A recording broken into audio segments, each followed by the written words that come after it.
Darius planned to shame his ex-wife by inviting her to his grand wedding. He thought she would show up small, sad, and alone. But when Naomi stepped out of a sleek black limousine with 3 little boys holding her hands, the hall went silent.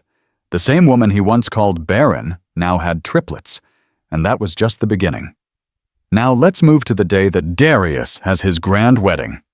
"Keep your head down and clap, Maid. That's all you're here for."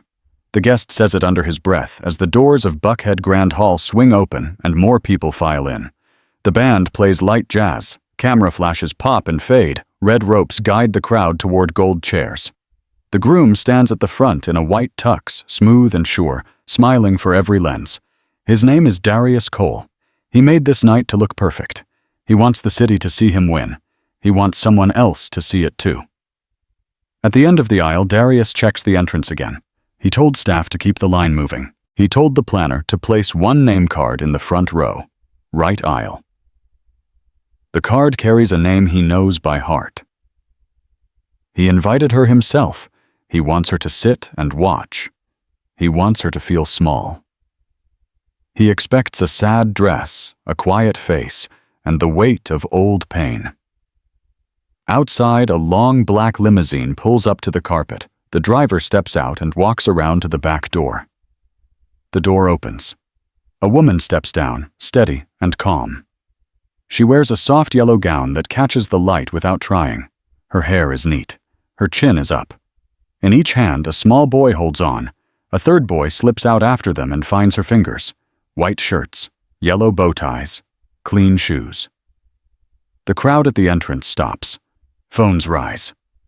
A wave of sound rolls down the hall and then drops into silence. Inside, heads turn. The jazz line breaks. A trumpet hangs in the air and goes quiet.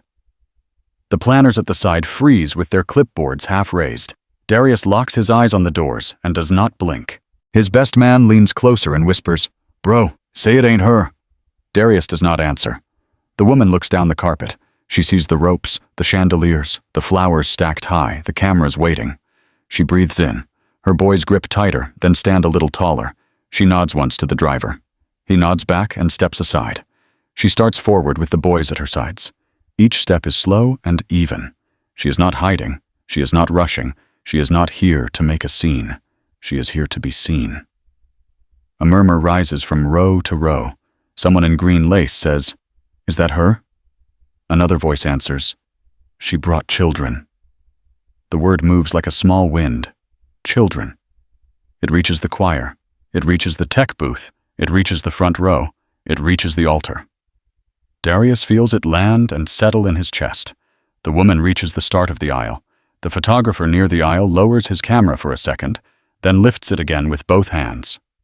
Click, click, click. The boys look up at their mother and then forward. One boy touches his bow tie to make sure it is straight. Another taps the toy car in his pocket and lets it rest. The smallest one studies the lights and smiles. From the stage, Darius takes one step down. He does not mean to, but he does. His smile fades by degrees. The planner at the corner reads the front row card and looks up, then down, then up again. The name on the card is Naomi Carter. The woman at the aisle is Naomi Carter. Years ago, she cleaned rooms to help his household. Years ago, he married her. Years ago, he sent her away. He told himself the story every day after. Tonight was supposed to be the last chapter. Naomi turns into the front row. The usher moves to guide her, then stops because she does not need it. She finds the seat with her name. She sits. The boys climb onto the chairs beside her, 2 on the right, 1 on the left. She smooths a collar. She whispers, "We're okay." The smallest boy nods hard and grins. The other 2 look straight ahead like little men at a Sunday service. The room holds its breath. The band leader looks to the groom for a cue and gets nothing. The officiant checks his watch, though the ceremony has not started. Serena, the bride, is still in her room with her veil and her friends, waiting for the cue she expects. She does not know what the silence means. Out in the hall, the valet points at the limo and mouths a question to security. Security shrugs. Nobody moves. A guest in the middle section tries to clap and gives up. A woman near the back says, "Lord, look at those boys." A man near the front says, "That's the ex." The words break through the hush and then sink again. Naomi sets her bag under the chair and folds her hands in her lap. Her face is calm. There is no rush in her eyes. She does not look left or right. She looks ahead at the aisle and then at the groom. He cannot look away. Darius swallows. His best man whispers again, softer this time. "You good?" Darius still does not answer. He had planned how he would act. He had jokes ready. He had a speech ready. All the lines he wrote in his head fade at once. He sees the yellow dress. He sees the 3 boys. He hears nothing but the quiet of a room that was loud 1 heartbeat ago. At the end of the aisle, a planner finally lifts her hand to bring in the bride. The band should play.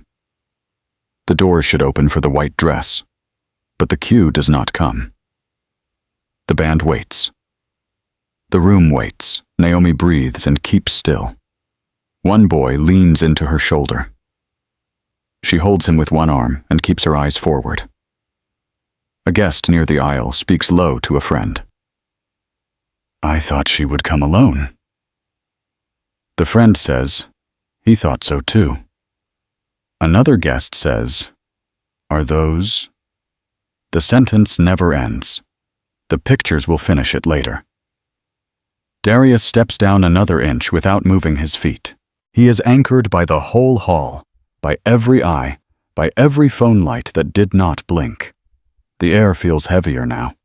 He can feel his heartbeat in his mouth. He hears his best man breathe in. He hears the band leader whisper, "On your cue." He hears none of the words he planned for this day. He only sees what everyone else sees. And that was just the beginning.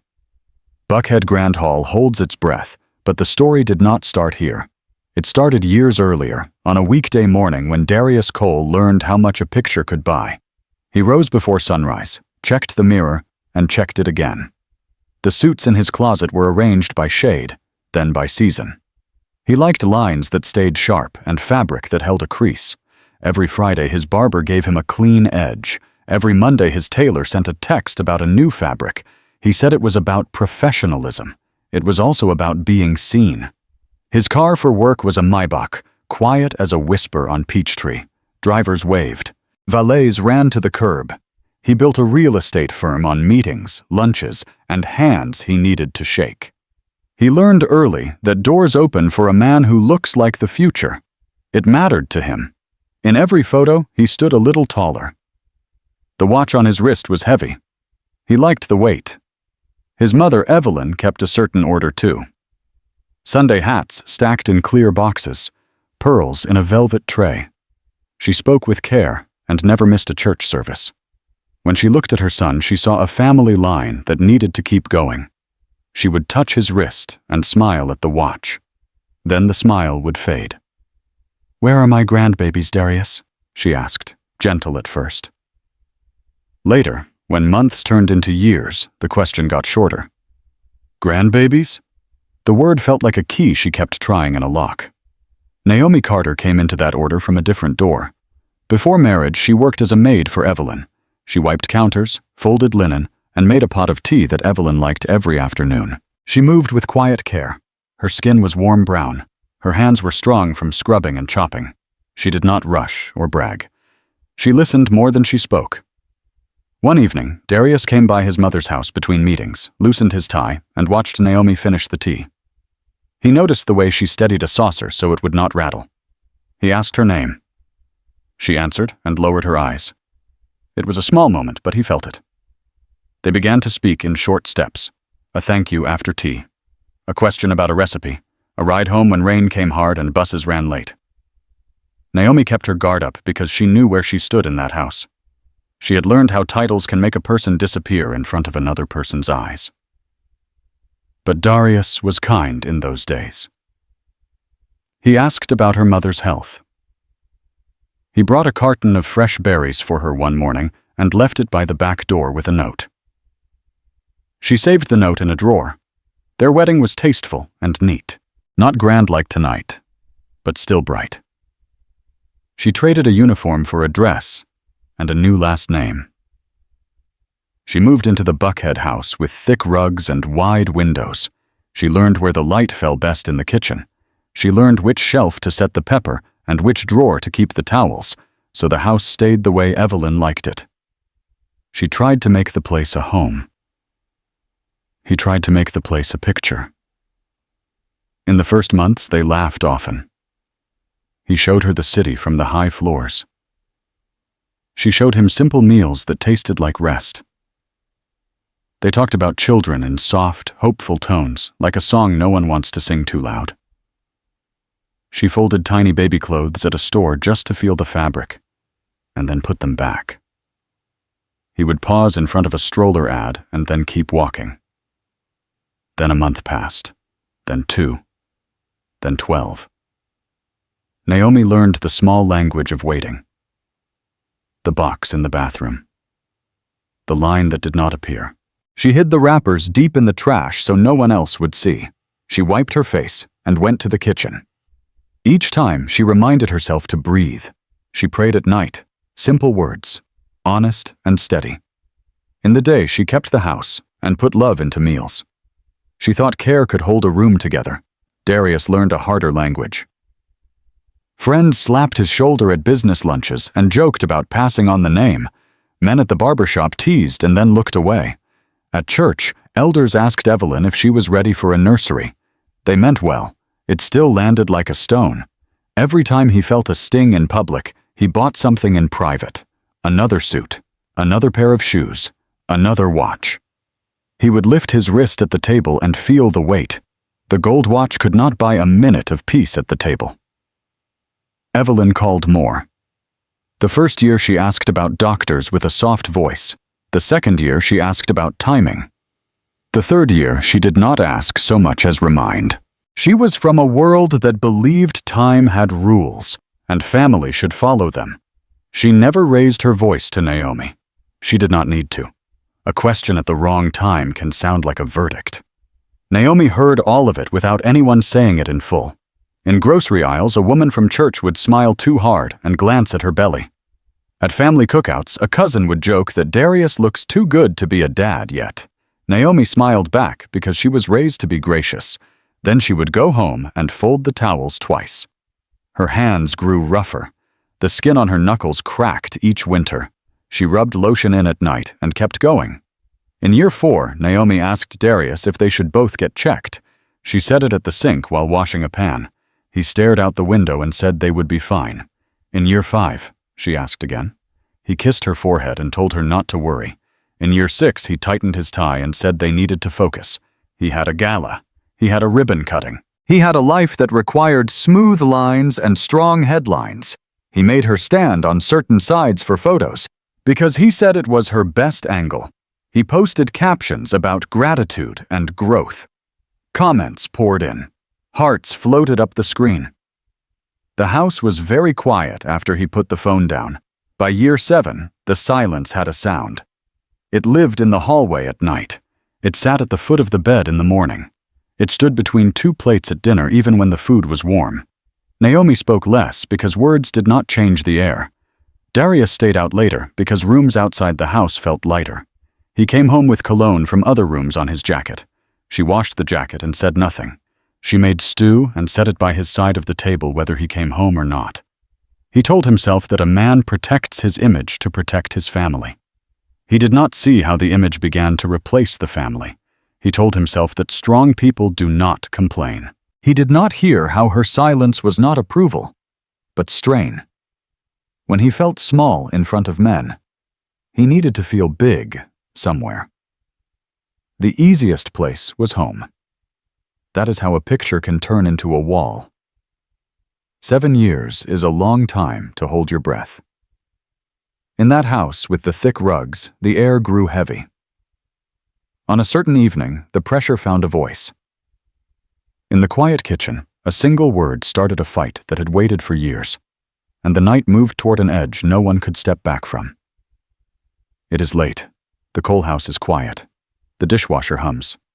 A streetlight throws a pale square on the kitchen floor. Naomi dries a pan and sets it back on the hook. She hears the garage door close. Footsteps cross the hallway. Darius walks in still in his suit. He does not loosen the tie. He drops the key fob on the counter. The sound is sharp. He looks at her and says, 7 years, Naomi. She turns. I know. He points at the empty table. 7 years and nothing. She wipes her hands on a towel. We have tried. He laughs once without a smile. Tried? My mother asked again today. Marcus joked again. The barber asked if I'm waiting for a sign. Everywhere I go, the same question. She keeps her voice level. People talk. We can go see a doctor together. Both of us. We should have done that already. He shakes his head. I don't need a doctor. Then let's go anyway, she says. As a team. We made a vow, for better or worse. This is the worst part. We face it together. He steps closer. Stop with the vows. A marriage without a child is a room without air. Darius, she says softly, please don't say that. He picks up the key fob and slaps it back down. What do you call it then? 7 years of silence? 7 years of me carrying jokes like bricks in my pockets? I'm tired. She takes a breath. I'm tired too. I cry in this kitchen, and then I cook for you anyway. I check a box and hide the box. I pray and then I go on. Please, let's test both of us. Let's get answers, not blame. He stares at her hands. You want to make this my fault. I want to find the truth, she says. I'm not your enemy. He reaches for his phone. We're done. Darius, wait. He taps the screen, hits speaker, and scrolls to a contact. The ring fills the room. A voice answers, warm and smooth. Counselor Reed. Draw up divorce papers, Darius says. Tonight. Understood, the voice replies. We can file in the morning. Naomi closes her eyes. Turn it off, please. Don't do this on a phone. Darius does not move. She leaves tomorrow, he adds. I want it clean. Yes, sir, the lawyer says. The call ends. The phone face down on the counter glows for a second and goes dark. Naomi's voice is thin but steady. You called me barren. You called me a curse.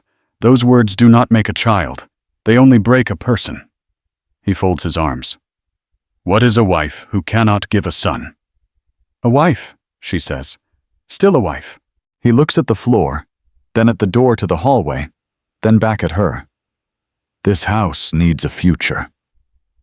This house needs a heart, she answers. I have stood with you. I've kept this home. I've asked for help, not blame. He shakes his head again. I will not be the man people laugh at. She nods, more to herself than to him. Then you will be the man who throws out his wife at midnight. He does not answer. She tries one last time. Come with me to the clinic. We can go tomorrow morning. No one has to know. We just do it. Together. He picks up the keys. You're out tomorrow. The words sit between them. The house hums.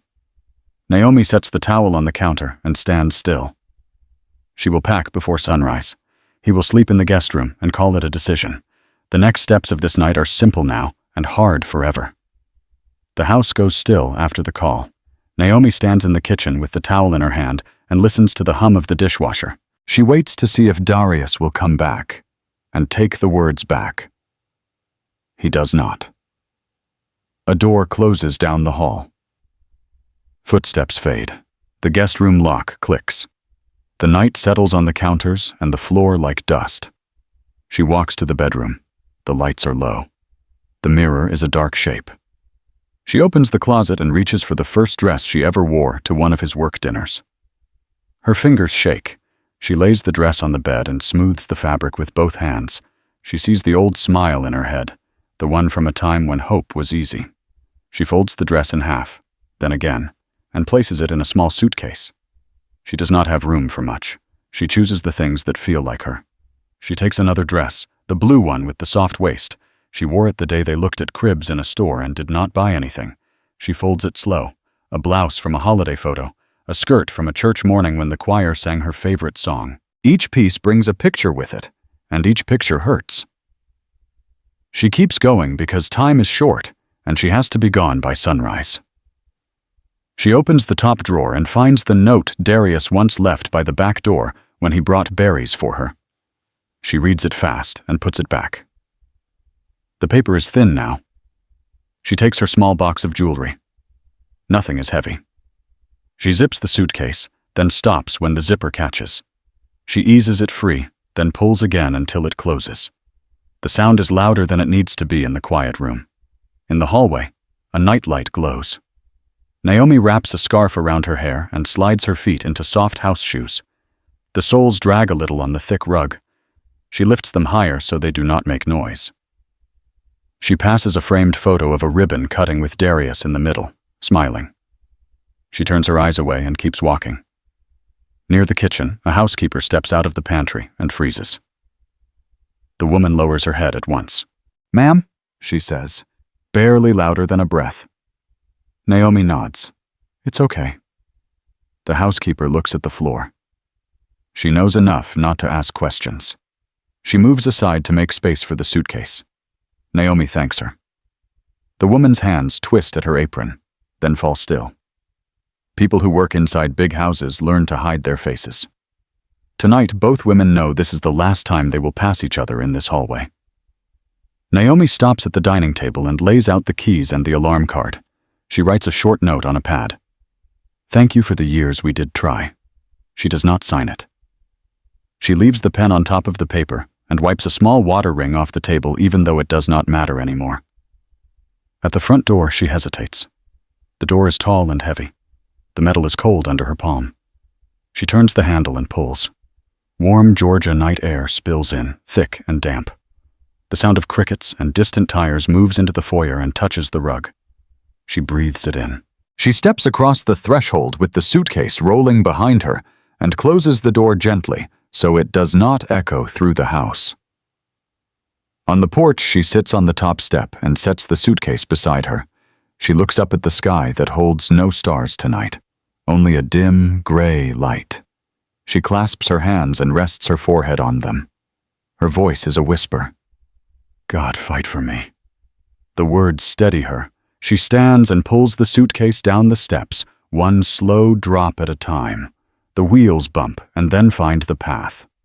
She walks down the driveway past the hedges Darius had cut every other week. She reaches the gate and presses the button to open it. The motor whirs. The gate slides. She steps out onto the sidewalk and lets the gate slide shut behind her. The click is clean and final.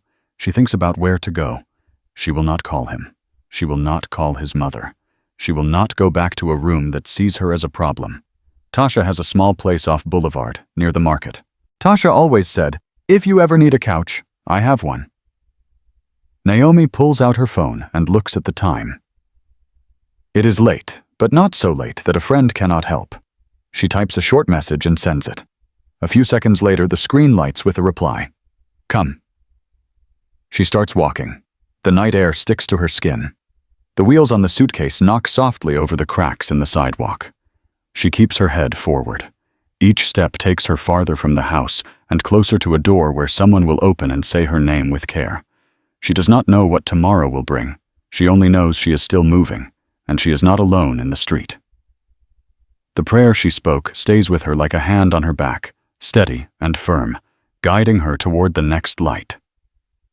Tasha lives in a small walk-up in Old Fourth Ward, 2 rooms and a narrow kitchen with a window over the sink. When Naomi knocks, the porch light clicks on and the door opens fast.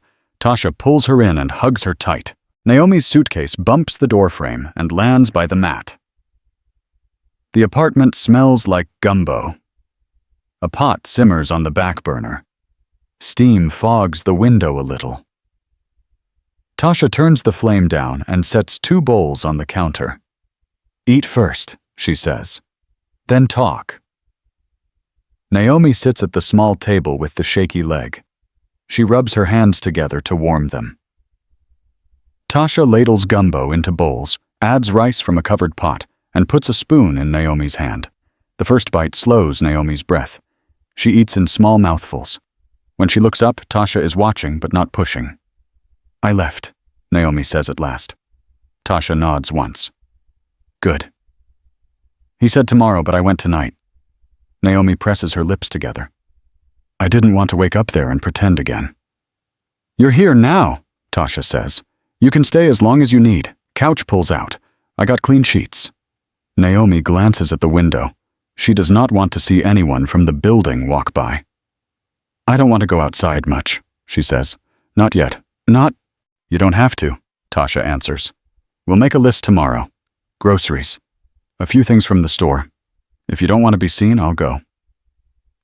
Naomi nods, grateful and quiet. She takes another spoon of gumbo. The warmth helps her speak. Everyone kept asking him about kids. His mother, his friends, people at church. He carried it to me like a weight and dropped it here. She taps the table with a knuckle. Every month I waited. Every month I cleaned the boxes and hid the trash. I asked him to see a doctor with me. He said no. Tasha leans forward on her elbows. Then we go without him. Tomorrow. We'll see Dr. Harris at Midtown Women's and Family. He's good. He explains things. No games. If there's a problem, he'll say what it is. If there isn't, he'll say that too. Naomi looks at her bowl. What if it's me? What if it isn't? Tasha says. Tonight was guessing. Tomorrow is testing. We don't live in maybe anymore. Naomi lets out a breath she has been holding all evening. Okay. Tasha pulls her phone from her pocket and opens the calendar. I'll call at 8. We'll be there by 10 if they have a slot. If not, we push until they do. She types a note and sets a reminder. Then she reaches for Naomi's hand and squeezes. You are not broken. Naomi wipes at her eyes with the back of her hand. Thank you. They clear the bowls. Tasha folds down the couch, shakes out a quilt, and brings a clean t-shirt from her drawer. Bathrooms to the left. Extra towel on the rack. Lock the window if you want. This is your place tonight. Naomi stands in the doorway and looks back at the kitchen. The pot on the stove is off now. The room is calm. She nods again. Tomorrow, she says. Tomorrow, Tasha repeats. She turns off the light over the sink. The apartment settles. The small sounds of the city drift in and fade. Naomi lies down on the pullout and pulls the quilt to her chin. She stares at the ceiling for a long minute. Then she closes her eyes and holds on to one simple plan. In the morning, they will ask for the truth. Midtown Women's and Family opens at 9. Tasha parks on the street and they walk in with coffee cups and small nerves. The front desk asks for a name, a birth date, and an ID. Forms slide across a counter. Naomi writes in neat print. She checks the box for marital status and pauses, then leaves it blank. Tasha squeezes her shoulder and takes a seat beside her. A nurse calls Naomi back. The hallway smells like hand soap and lemon. In the exam room, a blood pressure cuff tightens on her arm. A thermometer beeps. The nurse smiles and says, Dr. Harris will be right in. Naomi folds her hands in her lap and stares at the poster on the wall about ovulation and timing. Dr. Avery Harris is soft-spoken and clear. He takes a seat on a rolling stool and looks at Naomi, not the computer. Tell me what brings you in, he says. Naomi tells him. 7 years. The boxes. The silence. She keeps it short. He listens without interrupting, then nods. We'll run a full panel. Blood work for hormone levels. Thyroid. Prolactin. AMH.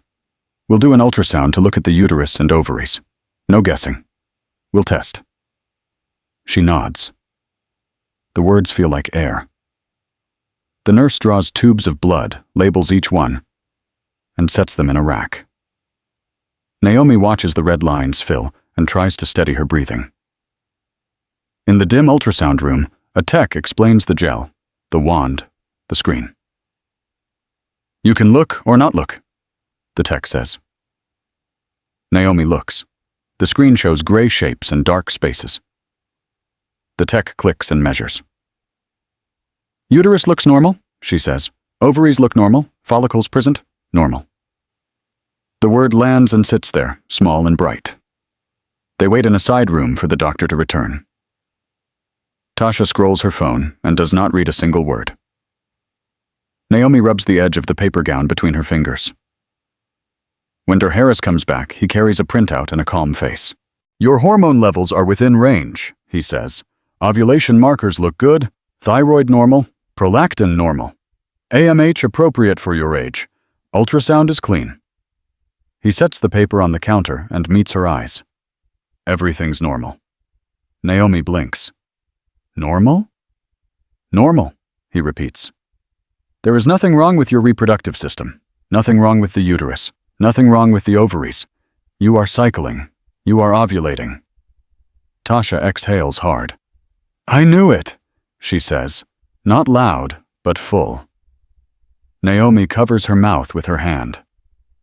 Warm tears slip out and fall fast. They are not the same as last night. They do not burn. They wash. It feels like a weight moving off her chest 1 inch at a time. She nods and nods again. Dr. Harris gives her tissues and waits. He does not rush the moment, then he speaks in the same steady tone. If conception did not happen over that time, I strongly advise a male factor evaluation. A semen analysis is simple and common. Many couples overlook it. Do not skip it. Naomi nods once more. Her voice is small but steady. Thank you. He prints a summary. Take this. It lists what we did today. Blood work, hormone profile, ultrasound findings. If anyone ever tells you you're the problem, you can show them this. And if you choose to try again in the future, you have a baseline we can trust. They step into the hallway. The lemon smell is the same, but Naomi's shoulders sit lower. At the elevator, Tasha turns to her. You hear that? Nothing wrong. Say it. Naomi wipes her face and says it. Nothing wrong. They ride down in silence. Outside, the air feels different. Traffic hums on Ponce. A bus sighs and pulls away from the curb. Naomi looks at the paper in her hand. It is only a few pages, but it feels like a door opening. Tasha unlocks the car. We'll get lunch, she says. Then we make a plan. Naomi folds the summary and holds it close. For the first time in a long time, she believes her body is not a problem to solve. She is not less. She is not broken. She is ready to stand up straight and think about what comes next. Old Fourth Ward Market wakes up early. Roll-up doors rise. Fryers warm. Radios find the same R&B station and settle on a slow groove. Naomi signs a short lease for a small corner kiosk with a metal counter and 2 plug-in burners. The manager hands her a key and a list of rules. She nods, thanks him, and sets down 2 grocery crates and a cooler. She starts simple. Mac and cheese in a hotel pan, collard greens with smoked turkey, fried catfish dusted in cornmeal. She writes prices on a chalkboard and prints her name in the top corner. Naomi's Kitchen. Tasha helps on day 1, ties an apron, and tests the outlet with a phone charger to make sure the power is steady. The fryer pops. The air fills with that first good smell of oil meeting batter. By noon, the aisle is busy. Office workers from down the street step in, dodge a stack of tomatoes, and scan the chalkboards. Someone jokes about needing a plate that makes Monday feel like Sunday. Naomi smiles and lifts the lid on the collards. Steam rolls up, rich and green. She sets a spoon in the greens and taps the pan, a small rhythm to keep her hands steady. This work asks for focus. Focus keeps her from replaying old rooms. A tall man in a white shirt and brown slacks stops in front of the glass. He holds a black laptop bag and a small grin. Let me get a plate, he says. Make it spicy. Let it argue back. Naomi lets out a quiet chuckle. It surprises her in a good way. Yes, sir, she says. 1 spicy. She plates catfish, a scoop of mac and collards. He watches like he respects the work. 12, she says. He pays with cash, leaves a tip in the jar without making a show of it, and steps aside so the next person can order. He sits on a metal stool across the aisle and eats slow, like he has time. After a few bites, he looks over. Name's Andre, he says. Office down the block. Naomi, she answers. She does not add more. He does not ask for more. He comes back the next day around the same time. Same bag, same shirt style, different color. You still got that spice? He asks. I brought a strong stomach. Spice is ready, Naomi says. She plates the food. He smiles at the heat and shakes his head with respect. That's right, he says. Food should talk a little. On day 3, he drops off a case of bottled water before ordering. For the stand, he says. Hot back here. You need to drink. She studies his face to see if there is a string attached. There is not. Thank you, she says. He nods and moves aside for a woman ordering 2 plates for coworkers. Days turn into a rhythm. Naomi wakes early, boils noodles, grates cheese, washes greens in the sink at Tasha's place, then loads the cooler and heads to the market. The same vendors set up near her. A man who sells peaches in summer and sweet potatoes when the weather turns. A woman who makes candles that smell like vanilla and clean cotton. A teen who stocks a juice cooler and tells everyone his mixtape is dropping soon. They greet each other with nods and quick jokes. It is not family, but it is a kind of care. Andre starts to show up with small things that help. A bag of onions one morning, a roll of heavy trash bags the next. He finds a used portable burner online and brings it in a box. "Spare," he says, "in case one dies in the middle of a lunch rush." He does not stand around to see if she is impressed. He sets the box by the back wall and goes to his stool. Naomi sets boundaries without drawing lines in the air. She keeps the counter between them.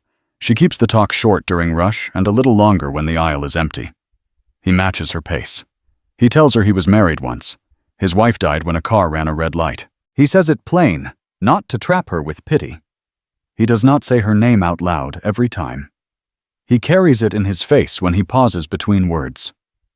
One afternoon, the line shrinks. The radio plays a mid-tempo song from the 90s. Naomi pours tea into a paper cup to cool and wipes the counter. Andre finishes his last bite and folds the fork into the empty plate. "You ever think about a full kitchen?" he asks. "You got a hand. People will follow the plate wherever it goes." "One thing at a time," she says. "Today I just need this fryer to behave." He laughs and points to the spare burner. "Backup plan says you're already thinking ahead." She shrugs, but there is a small pride that rises. Work like this gives back right away.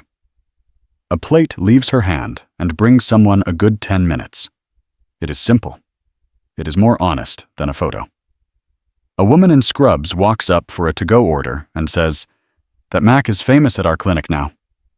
She holds up a phone and snaps a picture for a friend, Sameta. Naomi lowers her eyes, shy, then thanks her and adds a small extra scoop to the collards. The woman beams and hurries off. When the rush ends, Naomi leans on the back wall for a breath. Tasha texts to ask if she needs more foil. Naomi answers with a thumbs up and a heart. She thinks about the paper from Dr. Harris in her bag. Nothing wrong. She carries those words with her like a small shield. Andre stands to go. He leaves the plate and wipes his hands. "You good?" he asks. And the question means what it sounds like. "I'm good," she says. "Thank you for the water." He nods. "See you tomorrow." He walks out into the afternoon glare. Naomi watches him for a second, then turns back to her pans. Oil hisses. The radio drifts into another song. A man orders 2 plates for his crew and jokes about paying with a hug. She says cash only and grins. He laughs and digs for bills. By closing, the chalkboard has smudges where prices were updated on the fly. The mac pan is empty. The collards are low. Naomi cleans the counter, wraps the fryer, and stacks the to-go boxes for tomorrow. She locks the kiosk and steps into the aisle with her cooler and a tired back that feels earned. Outside, the light is soft. She breathes and lets the day settle. For the first time in months, she ends a day feeling full in a way that has nothing to do with food. The plan is simple now. Keep cooking, keep standing, keep moving forward. Naomi's days at the market settle into a steady rhythm. Work fills her hands and quiets the noise in her head. Andre keeps showing up with small help and never asks for more than she wants to give. Weeks pass. One Sunday after service, they stand outside Ebenezer Community Chapel with paper cups of lemonade. The church steps buzz with greetings and babies in bow ties. Andre looks at Naomi and says, plain and careful, "I'd like to build something with you. Slow, real." She meets his eyes and nods. "Me too." They plan a small wedding in the chapel's side room. No grand arch, no long guest list. Tasha finds a simple white dress at a consignment shop and hems it in her living room. Andre wears a dark suit he already owns and shines the shoes himself. The pastor prays over them, hands joined, heads bowed. When they turn to face the row of friends, Tasha claps louder than anyone and lets out a happy shout that makes everyone laugh. Naomi smiles the wide, easy smile she thought she lost. They cut a sheet cake on a folding table. Someone starts a hymn. The room feels full and light. Weeks later, Naomi wakes queasy for 3 mornings in a row. The smell of oil at the market turns her stomach. She tries to push through, but Tasha sees her face go pale. "We're going to the clinic," Tasha says. Andre leaves work early and meets them there. Naomi sits on the paper sheet, hands folded tight. A nurse draws blood and asks a few questions. The waiting feels long. When the nurse comes back, she holds a small printout and a grin she cannot hide. "Congratulations," she says. "You're pregnant." Naomi stares. The word lands and keeps ringing. Tasha covers her mouth and then hugs her. Andre wipes at his eyes and laughs through it. "We're going to be parents," he says, as if testing the sound. Naomi breathes and nods and then laughs too. It is joy and shock in the same breath. At the first ultrasound, the room is dark and calm. The tech moves the wand and watches the screen. She frowns, not with worry, but with focus. Then she smiles and points. "There," she says. "Heartbeat." She moves the wand a little. "There." A pause. "And there." Naomi lifts her head. 3? The tech nods. "Triplets." Tasha lets out a sound that the nurse will talk about for a week. Andre puts both hands on his face and then on Naomi's shoulder. "God did that," he says, simple and sure. Pregnancy with 3 is work. There are appointments, vitamins, and a new kind of tired that runs deep. Andre builds a small crib corner in their room. Neighbors drop off casseroles and diapers. Women from church come by with advice and jokes, and hands that know how to fold tiny clothes fast. Naomi keeps the ultrasound photo on the fridge. 3 little signs say the same thing. Life. On a clear Saturday morning, after a long night that feels like a year, the hospital fills with 3 new voices, one after another. The nurses cheer and move like a team. The doctor smiles wide. Andre laughs and cries at the same time. He lifts one baby and studies the tiny face. "This one's ears look like mine," he says, proud and soft. Naomi holds all 3 for a moment that feels holy. She whispers, "Thank you," and lets the tears run without shame. Word travels fast. The market vendors pass it down the aisle. The choir mothers share it on Sunday. Folks who knew only a piece of Naomi's story now nod and say, "God did that," with a smile that means they have seen things turn around before. Naomi goes home with 3 car seats and a heart that no longer carries a lie. The paper from Dr. Harris sits in a drawer, but she does not need it to know the truth. The truth sleeps in 3 blankets, breathes in 3 small chests, and curls 3 small hands around her finger. Darius keeps busy. He fills his calendar with lunches, ribbon cuttings, and late meetings that end under dim lights. He dates because it looks right, and because it keeps him from going home to a quiet house. The women are smart and good at what they do. Some work in finance, some in PR. One ran a gallery in Midtown. He brings flowers, opens doors, and pays for dinners without looking at the check. He says the right things and keeps the talk moving. After a few months with one woman, he starts to watch for signs. He notices when she pauses at a stroller ad. He waits for a small sentence like, "I'm late." It never comes. He does not say it out loud, but he feels a cold edge in his chest each time a month ends clean. The relationship fades, then ends by text, or a short talk in a parking garage. He calls Marcus after one of those endings and says, "It wasn't working." Marcus asks, "You okay?" Darius says, "I'm fine," and hangs up. Evelyn calls on Sundays. She asks about church and his week, then pauses just long enough to make the next line hit harder. "Any news?" she says. He knows what she means. He says, "Not yet." She breathes into the phone and changes the subject to a fundraiser or a neighbor's surgery.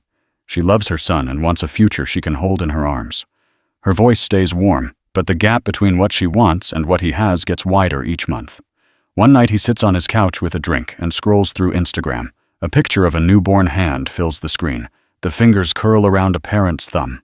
The caption says, "Welcome, little king."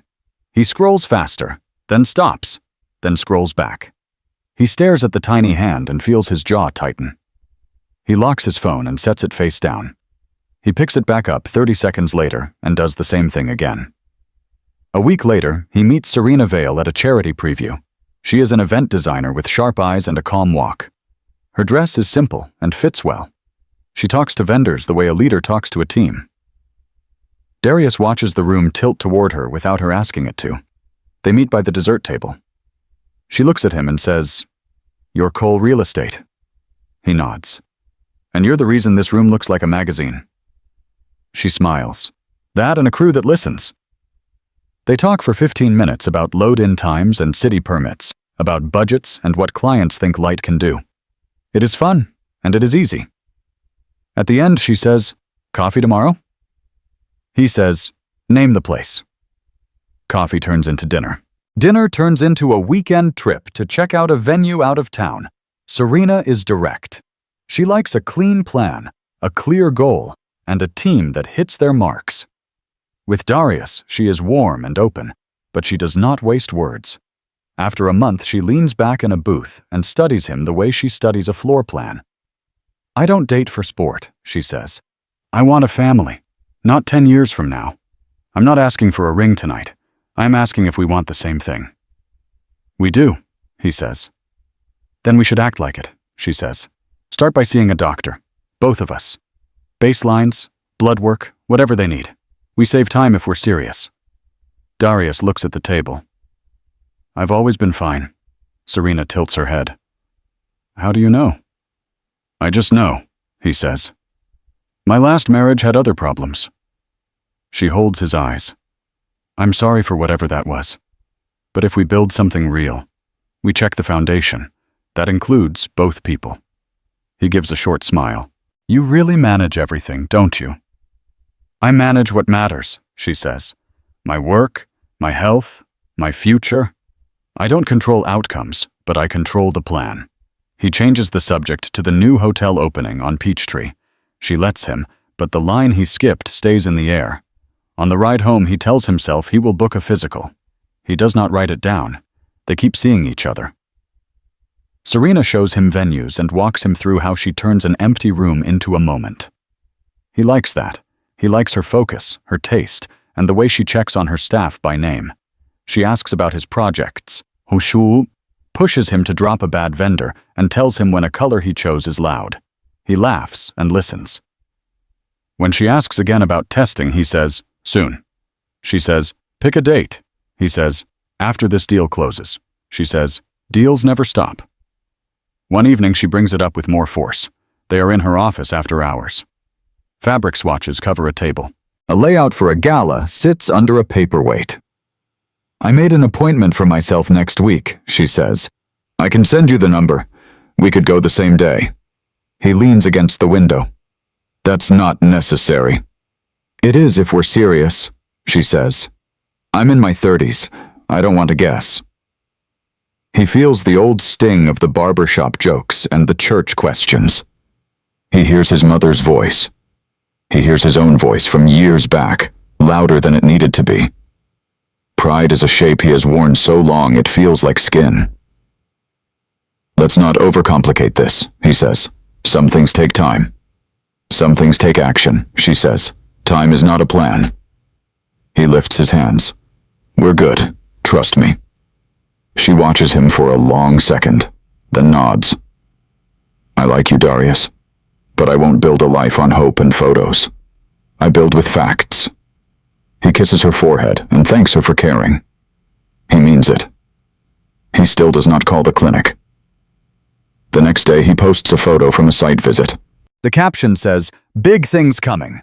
The comments fill with fire and handshake emojis. The screen glows. The house is quiet.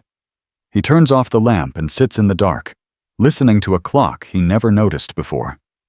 Somewhere across town, a small hand curls around a finger he has not held yet.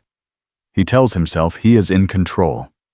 The truth is already moving without him. Serena builds the wedding like a show. She calls it Gatsby Buckhead in her notes. A jazz band with brass and upright bass. A red carpet from curb to doors. Chandeliers on dimmers so the room glows in layers. A step and repeat for photos. A midnight dessert cart, guests flying in from New York and Los Angeles, some from Houston, a few from DC. She books a string quartet for the ceremony and a DJ for the after-party. She picks a palette of cream, smoke, and gold. She orders lilies, roses, and hydrangeas by the crate. Vendors answer her calls on the first ring. She knows what she's doing and enjoys the work. Darius loves the plan. He signs checks fast, nods at mock-ups, and asks for a longer red carpet. He wants the entrance to feel like a premiere. He wants the city to see that he stayed standing. Serena walks him through floor plans on a tablet. She shows him where the band will sit, where the bar will go, how the servers will move so plates land hot and quiet. He points to the front row and asks about the name cards. "We'll print them," she says. "Calligraphy, heavy stock." He pauses. "I'll write one by hand." She looks up. "For who?" He takes a pen from his pocket and a blank card from the stack. He writes, slow and neat, "Naomi Carter, front row." He dots the I and sets the card down like it weighs more than paper. Serena reads the name, then his face. "Your ex-wife." He tries for light. "It's courteous." "Is it?" she asks. "She was part of my life," he says. "People will expect her." "People," she repeats, flat. He puts the pen away. "It's my list." Serena lets it sit. She moves on to linen counts and menu tastings, but the card stays on the table like a small stone. Days stack up with site visits and fittings. Darius handles press for a new project and keeps his phone charged. Serena handles seating charts and the choir. She also watches her calendar. She is a week late. She does not panic. She tracks. On day 8, she buys a test and tucks it in a drawer. On day 9, she brings it up with Darius while they taste cake. "I'm late," she says, simple. He smiles without thinking. "Maybe we already won." "Maybe," she says, "or maybe I'm stressed. Either way, we should do what I said before, both of us." Blood work, a check. No more waiting on maybes. He sets the fork down. "We're fine." She studies him. "You keep saying that." "Because it's true," he says. "My last situation had issues that had nothing to do with me." She hears what he will not say. "I'm not her," she says. "I'm asking you to come with me. Same day, same building. We walk in together and walk out with facts." He leans back. "I don't need paperwork to tell me who I am." She speaks soft. "It's not about who you are. It's about what we want." He reaches for the front row card and squares its corners. "We want a beautiful day. We want a family," she says. He looks past her to the mock-up of the entrance. "This wedding will be perfect." She lets out a breath and nods once. "I can make a perfect room. I can't make a perfect life." He picks up the tasting fork again. "Trust me." She tastes the lemon cake and makes a note for the baker. Her hands are steady. Her eyes are not. She will take the test at home. She will not tell him until she knows. She will ask again if it comes back blank. On rehearsal week, the rental trucks line the alley. The jazz band does a sound check. The lighting crew gels the fixtures to warm amber. Serena walks the space with a clipboard and a headset, calling times and solving small problems before anyone else sees them. Darius arrives in a white jacket and dark pants, shakes hands, and stands at the aisle to see the view from the altar. He likes what he sees. At the planning table, the stack of place cards sits in neat rows. In the middle, one card in his hand ink reads the same, Naomi Carter, front row. When the planner asks where to place it, he taps the first chair on the right. "There," he says. "Make sure it's clear." The pen stroke that wrote that name fixes more than seating. It fixes a path. The invite goes out with the rest. A courier delivers one thick envelope to a small apartment off Boulevard. Inside is cream paper with gold edges and a seat assignment that does not leave room to hide. The room is almost ready. The city is already watching. The story is moving toward a door that will open on cue. The invitation sits on the kitchen counter under a magnet. Cream paper, gold edge. Naomi reads it once more and sets it back down. She does not feel heat in her chest. She feels something steady. She will go. Not to argue, not to make a show. She will go so the story she lives can stand in the room with her. She opens the bedroom closet and slides hangers aside. At the back is a soft yellow dress she bought on a good day and never wore. She lifts it out and lays it across the bed. The fabric is smooth and modest, with sleeves that fall just right. She runs her fingers over the seams and checks the hem. She nods to herself. Peaceful, she says, and strong. She calls a car service and asks for a black stretch limousine with a driver who knows the venue. She spells her name for the dispatcher and gives the time and address. We'll be there 10 minutes early, the voice says. She thanks them and hangs up. She opens her notes and makes a list. Dress steamed, shoes polished, earrings simple, bag small. Diapers and snacks for the boys, car seats ready. She writes each item down and leaves space to check it later. At the dining table, she lays out 3 white shirts and 3 pairs of clean yellow shorts to match her dress. She holds each shirt up to a small chest to be sure the size fits. She finds 3 matching bow ties in the same tone. She clips them on and smiles. She wants the boys to feel like a team. She wants them to see how they move matters. She kneels and explains the plan in simple words. We walk together, she says. We hold hands, we breathe, we smile when we want to. If you get tired, you tell me. We are not here to fight. We are here to be seen. They practice in the hallway.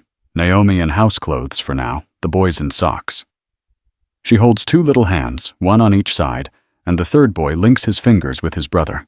They walk down the hall, turn at the end, and walk back. Step, step, pause. Again, she says, and they try it once more. She teaches them to stop when she stops, and go when she goes, like a small parade that listens to one drum. Tasha arrives with a garment bag and a makeup kit.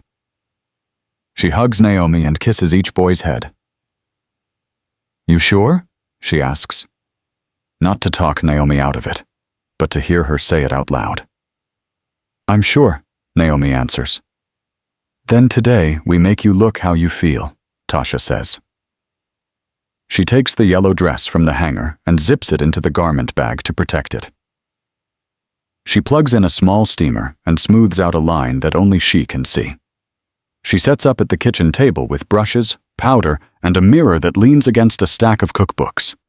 Soft skin, clean line, she says, peaceful but powerful. Naomi sits in the chair and closes her eyes while Tasha works. The boys sit on the floor with crayons, drawing cars and smiling faces. Andre comes home early and sets a small vase of flowers on the counter. He watches for a moment, then steps close and rests a hand on Naomi's shoulder. You don't need to prove anything, he says. Not to him, she answers. To me. He nods. Then I'm with you. Tasha finishes and tips the mirror toward Naomi. The face that looks back is rested and calm. Nothing is heavy or loud. Naomi touches one cheekbone and smiles. Thank you. Always, Tasha says. She helps Naomi into the dress and fastens the zipper with care. The fabric lays smooth.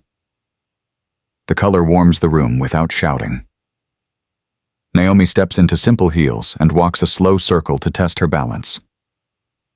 She picks up the small bag and checks the list. Tasha marks off each line. Done, she says. Andre buckles the car seats into the limo when it arrives. The driver introduces himself and reviews the route and the timing. He speaks in a quiet, professional tone. Naomi appreciates that. She turns to the boys and straightens a collar. We stick together, she reminds them. We move like one. They nod. One boy grips her hand and will not let go. She squeezes back and feels the warmth steady her. Before they leave, Naomi walks to the fridge and touches the ultrasound photo still held by a magnet. 3 little shadows in a gray sea. She taps it once in thanks and then turns out the kitchen light. In the hallway, she pauses and breathes in. No rush, no fear. She is not going to win an argument. She is going to stand where someone tried to write her off and exist in full. They step outside. The evening is clear. The limo door stands open. Naomi helps the boys climb in and settles between them. Andre sits across from them and takes her hand. Tasha leans into the door and gives last checks like a stage manager who loves the lead. Phone? Keys? Snacks? Wipes? Naomi lifts the small bag. All here, Tasha smiles. Then go be seen. The driver pulls away smooth. Through the window, the city moves by in clean lines. Naomi watches the streets she knows, and the corners she used to pass on buses when money was tight. She thinks about the night she left the big house with one suitcase and a whisper. She thinks about the paper from Dr. Harris, the market stand, the first flutter of 3 small lives, the long nights, the good mornings. She feels all of it standing around her like people she trusts. She closes her eyes for a moment and repeats her own rule, the one she made at the table when she set the outfits out in a row. She is not going to fight. She is going to be seen. When she opens her eyes, the venue lights are ahead, warm and bright. She squeezes 2 small hands. We walk together, she tells her sons, and the car rolls toward the curb. Darius stands at the front of the aisle and keeps checking the doors. The band settles into a soft chord. Ushers guide guests to gold chairs. A planner lifts her headset and holds her breath. Outside, the black limousine glides to the curb. The driver steps out, opens the rear door, and waits. Naomi steps down first. Yellow dress, calm and clean. 1 son on her left hand, 1 on her right. The third slips out after them and finds her fingers. They pause as a unit. Then they start forward. The red carpet takes them toward the entrance. Cameras swing. Phones rise. Inside, heads turn row by row. The jazz line falters and stops. The hall goes silent. You can hear a cuff brush a chair, a single shoe tap, a glass settle on a tray. The crowd parts on instinct, making a clear path up the center. Naomi walks steady, not fast, not slow. The boys keep pace, small shoulders back, eyes bright. A photographer lowers his camera, then lifts it again with hands that shake. Darius does not breathe for a count of 3. His best man leans closer but says nothing now.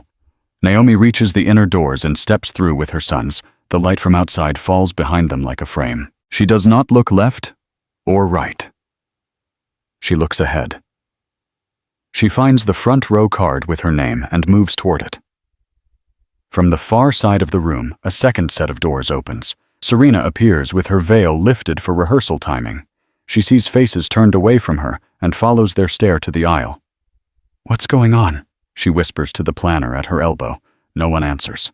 The planner just watches. Phones hover midair. A guest half stands and sits again. Someone's mouth opens and closes without a sound. Naomi reaches her seat, smooths a bow tie, and sits. One boy climbs into the chair to her right. Another swings his feet once and stills them. The smallest leans into her arm and settles. Darius takes a step down from the altar without meaning to. The room holds him there. All the light, all the flowers, all the sound he ordered for this night recede until only 4 figures remain clear. Naomi. 3 boys. The card he wrote. The hall stays silent and waits for what will happen next. The officiant clears his throat and asks the room to take their seats. People sit but keep their eyes on the aisle. Darius stands at the altar, hands locked in front of him. The band waits for a cue that does not come. Light hums in the chandeliers. A camera light blinks red and then holds. The hall feels like it is listening. Serena steps forward with her bouquet and stops 1 pace short of Darius. She studies his face, then looks to the front row. She sees the yellow dress. She sees 3 boys. She turns back to Darius. Her voice is low, clear. Is that your ex? Yes, he says. She points with her chin, not her hand. Are those her children? Darius opens his mouth and closes it. The silence stretches. In the front row, Naomi stands. She keeps 1 hand on the smallest boy's shoulder. Her voice carries without strain. Yes, they're my sons. A sound moves through the guests like wind in leaves. Phones tilt. The officiant looks from Serena to Darius to Naomi and back again. The choir does not breathe. Serena takes 1 step closer to the edge of the altar. Your sons, she repeats. Naomi nods. 3. Serena looks at Darius again. You told me she couldn't have children. Darius shifts his weight. I believed. Naomi does not raise her voice, but the room hears her. He never agreed to be tested. I asked for years. He said no. He called me barren. He called me a curse. He put me out of our home in the middle of the night. I walked away with a small suitcase and a prayer. A woman in the 3rd row whispers, Lord, and covers her mouth. A man near the aisle mutters, That's cold. A camera zooms in. Another guest lowers her phone as if the lens is too much for this moment. Serena faces Darius squarely now. You lied. He lifts a hand. I didn't know. You told me facts you did not have, she says, cutting him off. You refused a simple test. You invited her here to sit in the front row. For what? She was part of my life, he says weakly. You wanted a show, Serena says. You wanted her small. She looks to Naomi. I'm sorry you were asked to carry that. Naomi's hand stays on her son.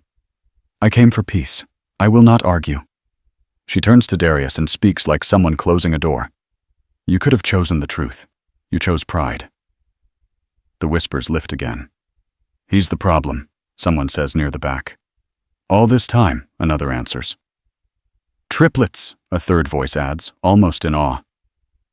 The officiant tries to regain order. If we could... Serena holds up a hand and the room quiets. She looks at Darius one last time. I asked you for a plan. I asked you for honesty. You gave me press photos and silence. She lowers her bouquet to the altar, sets it down with care, and steps back. Her words are even. I can't marry you. A gasp ripples through the hall. The bandleader drops his eyes. One of the bridesmaids starts to move, then stops when Serena lifts a finger.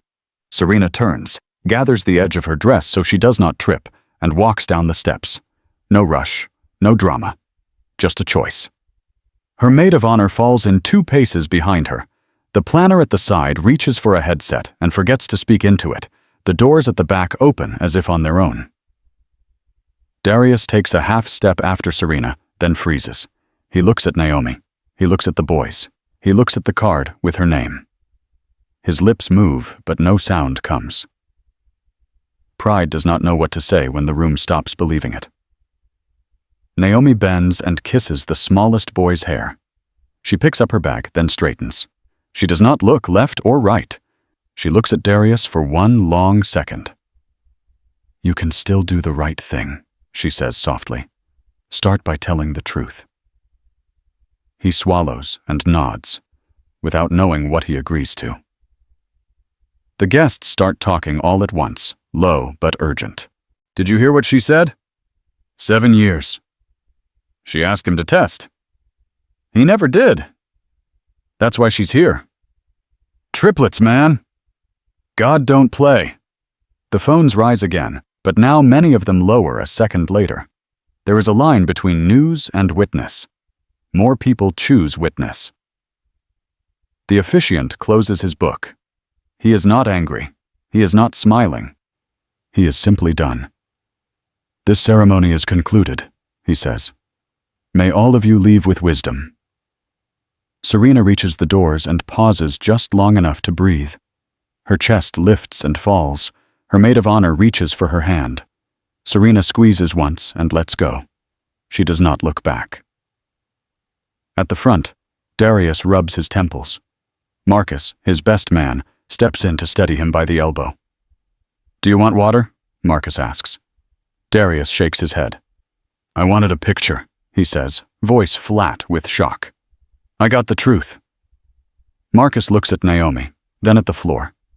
He does not defend his friend. He does not need to. The room has said enough. Naomi turns to her boys.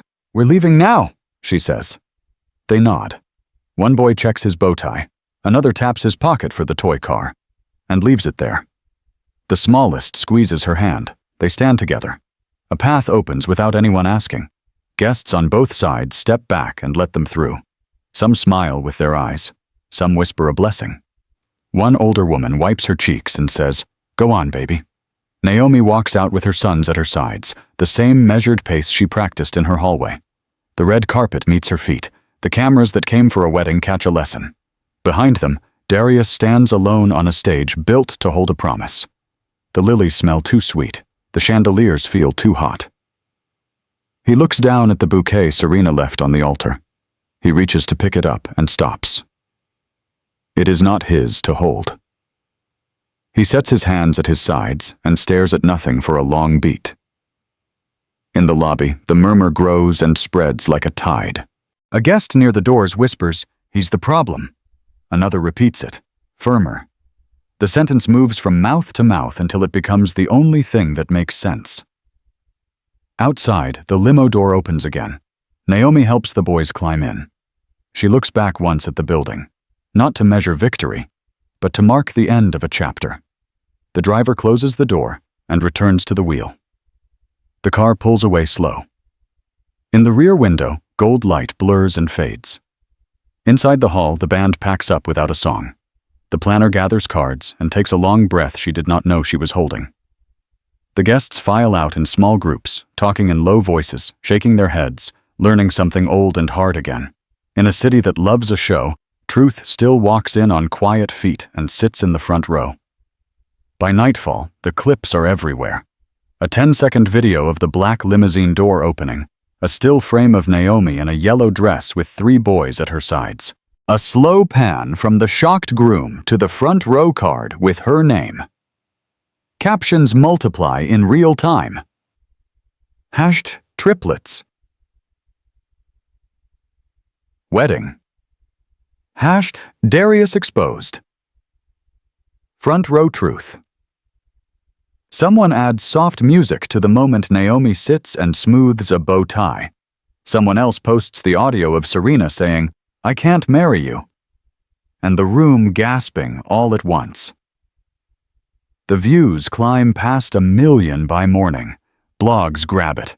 A local TV anchor reads the story between weather and sports. Comment sections argue about pride, about blame, about how many couples skip basic tests. Some voices are cruel. Many are kind. The most shared comment says, "He invited shame and got the truth." Another says, "She walked in like peace." People remix the clip with captions like, "Dignity is quiet." Screens glow across the city deep into the night. Darius does not sleep. He scrolls until his thumb aches, locks the phone, and unlocks it again. His shirt is still half tucked from the rehearsal. The white fabric is creased now. His tie lies on the couch like a snake he stepped out of. His eyes burn. He tries to call Serena and stops after the first ring, then puts the phone face down. He walks to the bathroom, splashes water on his face, and sees a man he doesn't recognize looking back. In the morning, he calls a urology clinic. His voice shakes on his name and then steadies. The receptionist gives him a same-day slot. The waiting room is quiet. Magazines sit in a neat row. A poster on the wall lists male factor causes in plain font. He reads every word like homework he should have done years ago. The test is simple and clinical. The doctor is kind and firm. "We'll have results this afternoon," the doctor says. "If there's an issue, we'll talk options. Many men recover. But let's start with facts." He spends the next hours in his car. He parks under a tree and watches leaves move in the wind. He calls his mother. Evelyn listens to a short version and does not fill the silence. "Get the truth," she says at last. "Then come talk to me like a man." At 4, the clinic calls him back. He sits in a small office with a framed diploma and a calm clock. The doctor opens the chart. "Your semen analysis shows low sperm count and low motility. The pattern is consistent with an untreated infection sometime in the past. We can treat the infection if active.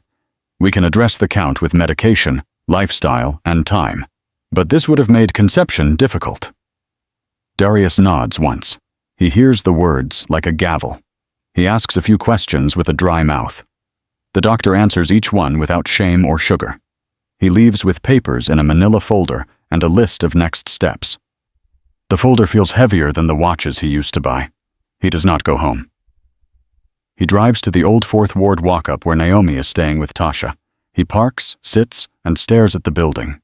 He runs a hand over his shirt and does not bother ironing what cannot be ironed now. He climbs the stairs and knocks. Tasha opens the door. She sees the eyes, the shirt, the folder, and says nothing for a beat. Then, "She's here. If you raise your voice, you leave." He nods. She steps aside.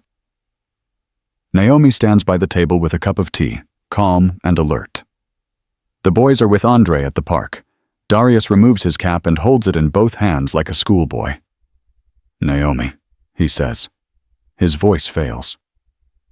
He kneels on the rug before he thinks about it. The motion pulls his shirt and makes new wrinkles. His knees hit the floor. He keeps his eyes down. "I'm sorry." Naomi's face does not harden. It does not soften either. It is steady. "Stand up if you want, or stay there. Speak." He keeps kneeling. "I judged you. I blamed you. I used words that no man should use for his wife. I made you leave with a bag in the dark. I invited you to that wedding to make you small. And today, I learned I am the one who should have been tested first." He lifts the folder a few inches and sets it on the coffee table. "Low sperm count," he says. "Likely from an infection I never treated years ago. The doctor explained everything. He said it was treatable. He said we should have started with facts." Tasha stands by the sink and keeps her arms folded. She watches his hands shake and doesn't interrupt. Naomi looks at the folder but does not reach for it. "Thank you for telling the truth," she says. He nods. Tears make his eyes red. He does not wipe them fast enough. "I cannot fix what I did to you," he says. "I can only say I was wrong and ask for your forgiveness. Not to get something from you. To give you what I should have given years ago. A man who admits his fault." Naomi walks to the chair and sits. She lets the silence sit with them so the words can land. "I forgive you," she says. The sentence is clean and complete. "I forgive you for the names you called me. For the night you made me leave. For inviting me to a seat you meant for shame. I forgive you because I do not carry that weight anymore." He bows his head. "Thank you." She continues, gentle but firm. "Forgiveness is not a return. I have a life now. I have a husband who is kind. I have 3 sons who need a mother with a clear heart. I have moved on." He nods again, slower. "I understand." "You need to follow the doctor's plan," she says. "Take the medicine. Show up to the appointments. Tell the truth to your mother. Tell the truth to yourself." "I will," he says. "I started today." Tasha steps forward with a tissue box and sets it near his hand. He takes one and laughs once at himself, embarrassed and real. "I never thought I would be the man on this rug," he says. Naomi almost smiles. "You are the man who can still choose better," she says. "Start there." He stands, awkward from kneeling too long. He leaves the folder for Naomi to see if she wants, then pulls it back. "No," he says. "You don't need proof of my failure.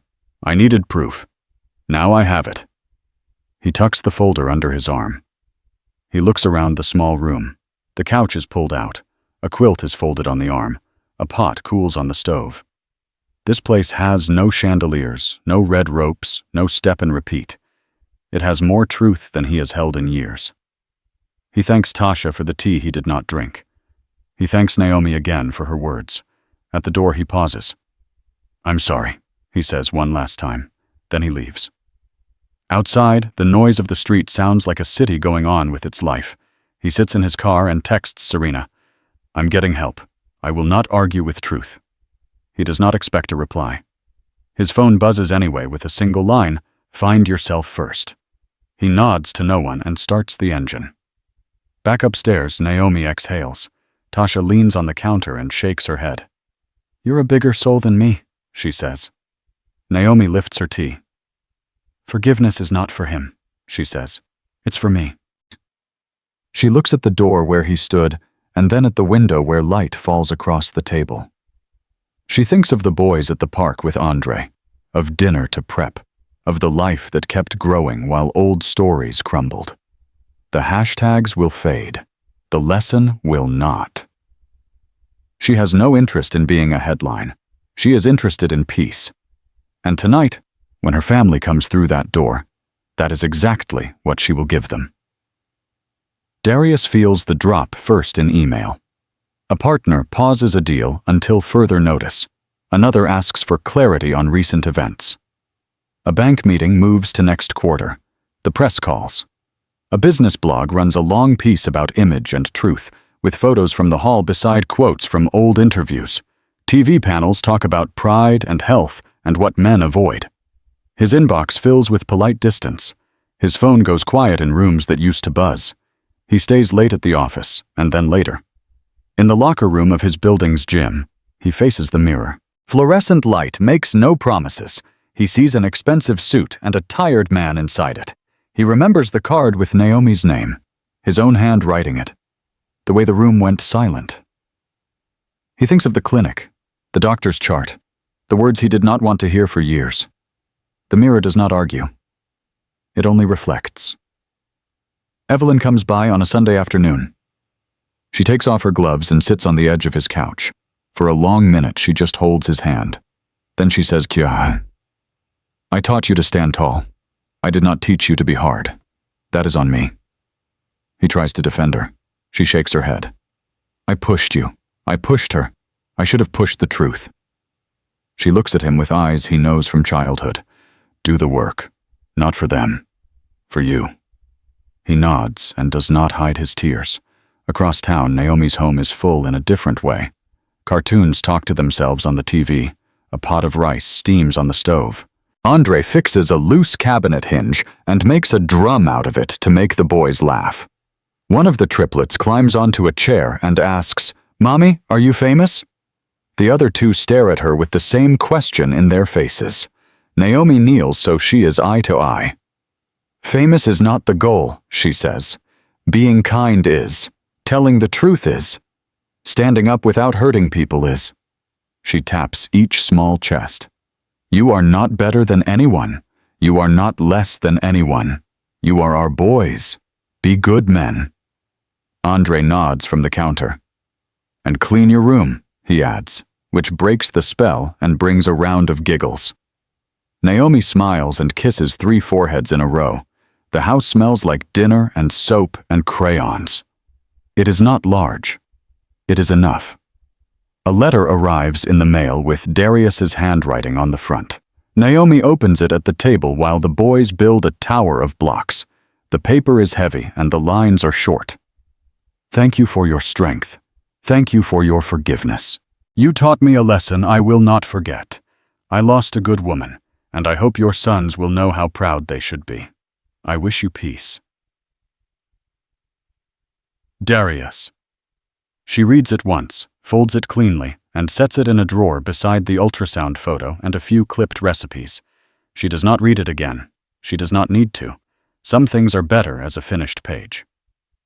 That night, after bedtime stories and a slow walk through a quiet apartment, Naomi and Andre stand in the kitchen. He turns off the TV. She turns off the stove. They hold each other for a long moment without words. Through the bedroom door, 3 small forms breathe in a steady rhythm. Naomi listens to that sound and feels the truth of her life settle again. She is whole. She is free. The boys are little reminders of overflow. In the quiet, the city outside keeps moving. Deals will start and stop. Screens will flash and go dark. What remains is simple. Image fades. Integrity lasts. Naomi knows which one builds a home. Thank you for watching and staying with this story. If it moved you, please like the video, subscribe, and turn on the bell. Share it with someone who needs a reminder that truth and peace still win.